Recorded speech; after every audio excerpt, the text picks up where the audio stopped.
Hi hello welcome back to our channel.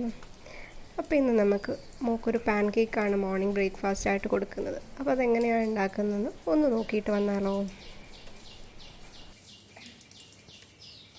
അപ്പോൾ ഞാനിവിടെ pan cake ഉണ്ടാക്കാനായിട്ട് ഒരു ചെറുപഴം എടുത്തിട്ടുണ്ട്. അതിങ്ങനെ അരിഞ്ഞ് മിക്സിയുടെ ജാറിലിട്ട് കൊടുത്ത്, പിന്നെ ഒരു പകുതി ആപ്പിൾ, ഒരു ഫുൾ ആപ്പിളിൻ്റെ ആവശ്യമില്ല, ഒരു പകുതി ആപ്പിൾ തൊലി കളഞ്ഞ് വൃത്തിയാക്കി അതും ചെറിയ പീസായിട്ട് അരിഞ്ഞിട്ട് കൊടുത്ത്, പിന്നെ ഇതിലോട്ട് ചേർത്തിരിക്കുന്നത് 2 ടീസ്പൂൺ റാഗിപ്പൊടിയാണ്. നമ്മൾ വീട്ടിൽ തന്നെ പൊടിച്ചു വെച്ചിരിക്കുന്ന റാഗിയുടെ പൊടിയാണ്. അത് 2 ടീസ്പൂൺ ചേർത്ത് കൊടുത്ത്, പിന്നെ നമ്മൾ ഇതിലോട്ട് ചേർക്കുന്നത് ഓട്സാണ്. 1 ടീസ്പൂണോ 2 ടീസ്പൂണോ ഓട്സ് നിങ്ങൾക്ക് ചേർത്ത് കൊടുക്കാവുന്നതാണ്.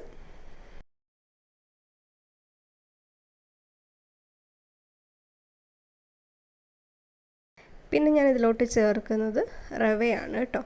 അത് 1 സ്പൂൺ റവയാണ് ചേർക്കുന്നത്. പിന്നെ ഞാൻ കുറച്ച് ശർക്കര ചേർക്കുന്നുണ്ട്. ഈ പൊടിച്ചു വെച്ചിരിക്കുന്ന ശർക്കര നമുക്കിങ്ങനെ പൊടിച്ചാൽ തന്നെ വാങ്ങിക്കാൻ കിട്ടും, ഈ ശർക്കരയുടെ പൗഡർ. അത് 1 ടീസ്പൂൺ ചേർക്കുന്നുണ്ട്. നിങ്ങൾക്ക് വേണമെങ്കിൽ ഉരുക്കി ഒഴിക്കാവുന്നതുമാണ് കേട്ടോ.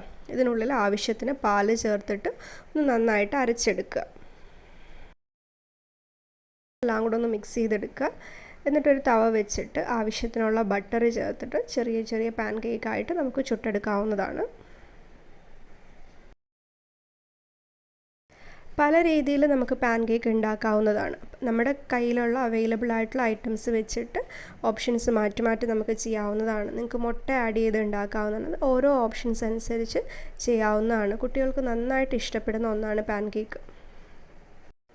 കുട്ടികളുടെ ബ്രേക്ക്ഫാസ്റ്റിൻ്റെ നല്ലൊരു ഓപ്ഷനാണ് പാൻ കേക്ക്. നമ്മൾ വേറെ ഒന്നും ചേർക്കുന്നില്ലല്ലോ, എല്ലാം നല്ല ഇൻഗ്രീഡിയൻസ് മാത്രമേ ചേർത്തിട്ട് ഉണ്ടാക്കുന്നുള്ളൂ. കൊടുക്കുമ്പോഴേക്കും അതിൻ്റെ പുറത്ത് കുറച്ച് തേൻ ചേർത്തിട്ട് കൊടുക്കാവുന്നതാണ്. ഇത്ര തേനിൻ്റെ ആവശ്യമൊന്നുമില്ല, നിങ്ങൾക്കൊരു ചെറിയ അളവിൽ തേൻ ഒഴിച്ചിട്ട് കൊടുക്കാവുന്നതാണ്. അപ്പം പുതിയൊരു വീഡിയോയിൽ കാണാം. ബൈ.